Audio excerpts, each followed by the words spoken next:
Okay, today I'm talking about the salaries of professional athletes. I think we can all agree that athletes have a very unique job, and they do get paid lots of money. The question is, do they get paid too much? Well, 80% of you say yes, they get paid way too much money. So, also 80% of you played organized sports at one time in your life. So you have a brief understanding of kind of like what it takes to be an athlete, what it takes to be on a team, and work on your skills and whatnot. Awesome start, Tim. Awesome. 55% of you almost never attend professional sporting events. Only 30% of you annually attend sporting events. So without going to these things on a regular basis, it's kind of hard to grasp the magnitude of what goes on, how many people go to these things, how much money it takes to go to one, how much money they're bringing in at every sporting event. So if you look at sports as a business and not just a sport itself, these numbers start to add up. So the Dodgers average about 44,000 people a game, and according to sportsbusinessdaily.com, a Dodger ticket runs about 20 bucks, and it's about 175 bucks for a family of four. This is wonderful. That includes parking, souvenirs, concessions, whatnot. So then we start throwing in the numbers like the Dodgers consistently get 3 million fans every year. That amounts to around $115 million each year in tickets alone. Okay? So once they're at the game, you got your ticket to the game, you're going to buy concessions. And according to freemanonline.org, they describe the consumer in sport business world as the boss. The more these people go to games and buy peanuts and beer and stuff, the more money gets pumped into the system, and this money's got to go somewhere. The Dodgers, on average, will pull in about $250 million a season in revenue. And I got a stat from Michael Lazanian of Forbes.com.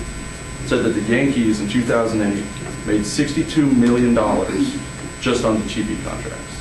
That's not tickets, that's not anything. That's just people watching the Yankees on TV. So the Yankees are kind of an exception. They have a lot of money. They're one of the richest teams in the world. But these better teams get more money, and thus they can pay their players ridiculous amounts of money. Anytime you hear of a guy signing for $20 million, he's on the Yankees. Not on the Dodgers, not on the Angels. It's usually the Yankees. Now, if sports is a business, they have to offer a product. Now, other than buying a ticket to the game, much like you would a concert, you get to go experience, have fun with your friends. But the product of Major League Baseball and all sports is the players themselves. Players like Matt Kemp there on the right, number 27 for the Dodgers.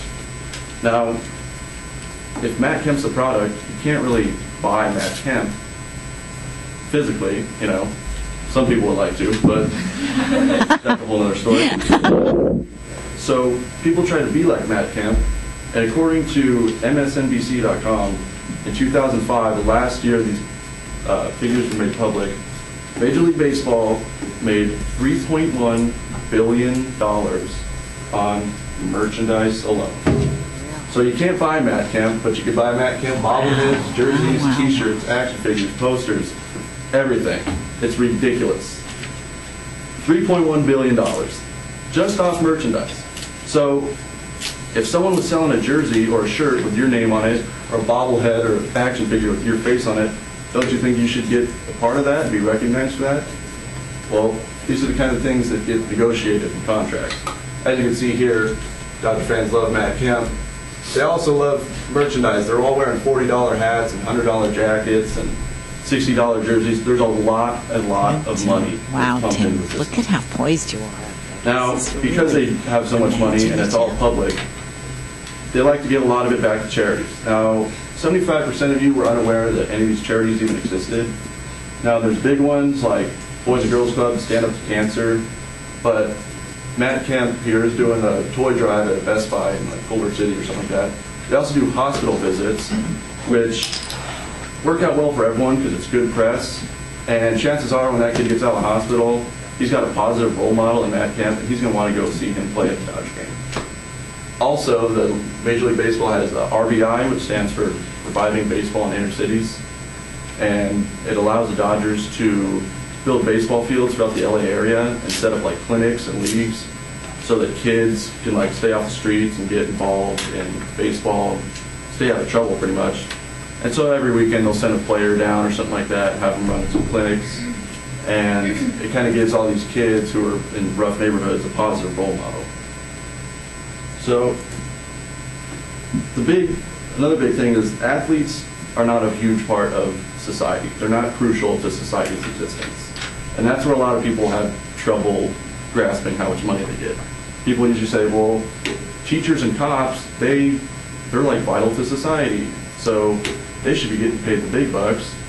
But although that's true, you have to think of it like this. When you buy water at the store, it's really cheap. Is it necessary? Yes, it's water. It's necessary for life. But it's so abundant, it's cheap as a Good result. point. Whereas something like a diamond that has no value to society at all Right. is very expensive because it's rare and you put a big value on it. Very nice. Jim. So because athletes like McCann have a set of skills that cannot be learned, and it's rare and it's just a natural thing, it's very valuable, and because of that he generates a lot of money and people pay him accordingly. And that's it. We're at 6. Okay, so, but we need a better wind up than that. That was kind of like a speech to inform. Come on, give us nail us with a powerful ending there. Therefore, I believe that the pro players are justified in these huge salaries. Give it to us at the end there. I enjoyed it. You're great on this. This is an A range. I would have really liked a strong ending.